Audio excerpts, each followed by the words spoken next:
Hello again, everybody, and welcome back to our live stream event where we're touching base with our activism teams as they get 50,000 views of our projects today. And we're asking that you partner with us to raise $50,000 towards our ongoing projects through the year.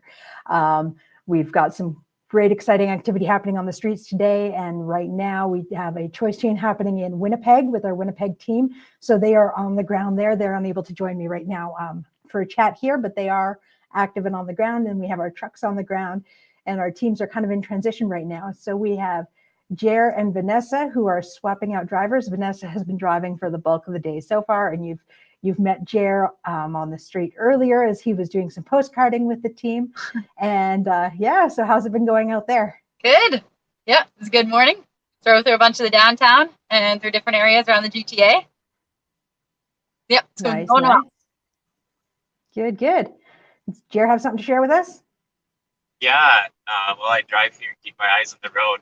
I just want to, share with those who support us and those who pray and partner with us the excitement of how far we're able to reach through this project. Because of the mobility of the Truth Truck, we don't just stay in the Toronto city itself, but we go from Hamilton all the way north to Vaughan, Richmond Hill, east to Oshawa, all the way to downtown Toronto. We're able to reach quite a scope of people because of the generous support of people partnering with us and reaching thousands of people who might not otherwise ever see the truth about abortion in a way like this.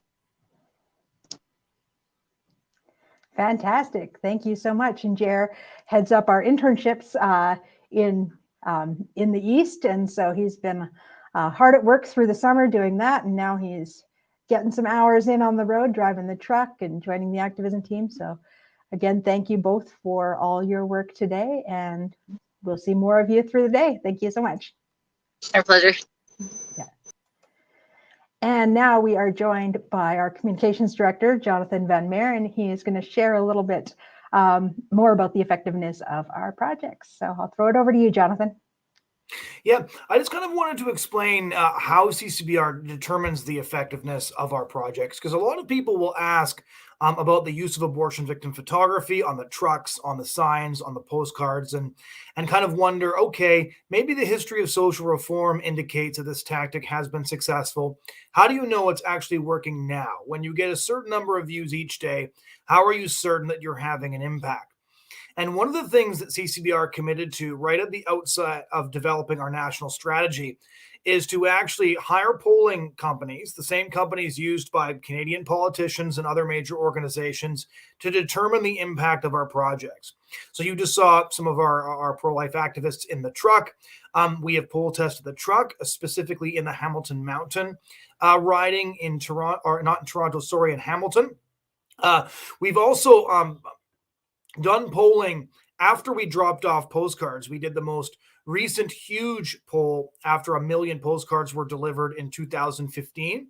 We made sure that the pollster did not phone the homes until well after 6 months after the postcard had been received, to ensure that the person who had seen the image and reported on whether or not their mind was changed, it wasn't just an instinctual reaction that they had upon just seeing the image, but that this was actually something that had percolated into their thinking. And 67% of people who looked at one of our postcards reported having their views changed towards a more negative view of abortion simply because of what they saw, specifically because of the image of the abortion victim. Now, 4 different years so far, CCBR has done a range of polling on all of our projects. And so what we seek to do is ensure that the projects we're engaging in actually end up having a long-term impact, and that all the work that we're putting in is actually shifting minds and changing hearts. Now, just to give you one more little comparison before I throw it back to Loretta, there's a lot of people who look at the strategy of using victim photography and any form of victim photography really, and will say, well, these images really turn people off. And I want to affirm that and say, yes, that is the point of abortion victim photography. But those who look at abortion victim photography and say, it turns people off, you want to be attracting people to you, are confusing marketing with social reform. So when you're attempting to market something, you're attempting to draw somebody towards something, right? You're trying to attract them to a product, attract them to an organization, attract them to a politician.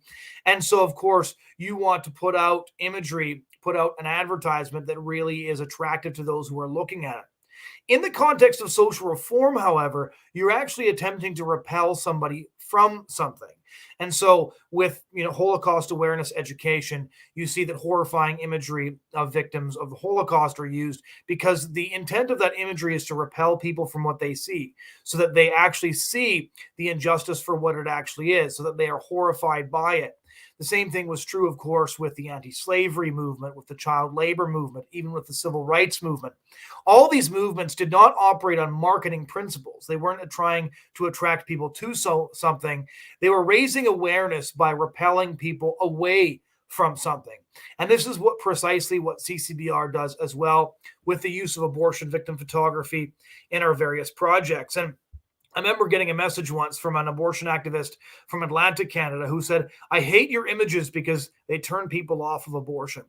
And so often I've had conversations with people on campus or at schools where we've been before, and they've said, I still don't really like you guys. I still don't really like these tactics, but I could never have an abortion. Or in several instances, I canceled my abortion because I could not get that picture out of my mind. And so for those of you who support CCBR or who are considering supporting CCBR, I just want to encourage you in terms of supporting our strategy. We take strategy extremely seriously, and we take effectiveness very seriously, because we see those who support CCBR as stakeholders in the organization, that this donation, that the support that CCBR is given is money that is being given to us explicitly to shift minds, to change hearts, and to cause women to cancel their abortions, to turn men and women away from death and towards life. And we do everything in our power to ensure that the strategy we are employing on Canadian streets every single day is doing just that. Back over to you, Loretta. Great. Thank you so much, Jonathan, for sharing those insights. I certainly appreciate it. You bet. Okay. And just as an update, we just checking in. I know I posted an update in the comments of the post today, but we just got another donation in. So right now we're sitting at $10,725 that has come in towards our $50,000 goal. Our team has been well on the ground, so I know that they are beating our donations right now for our views versus donations coming in, but I trust that the donations will continue to come in. Thank you so much for your support and your partnership. Continue to share our projects, share our stream with your friends and family. Invite them to partner along with us. These projects don't happen just today. They happen throughout the year. On a regular basis, we have our teams on the ground. I'm in Calgary. You've seen many of our teams out in Ontario, in the GTA.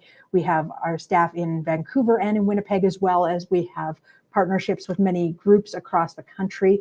The Against Abortion groups are on the ground. Some of them are on the ground today too, contributing to our projects. So thank you so much for your prayers and your support. And we will touch base again in another hour here with another update of our teams. Right now we have choice chains.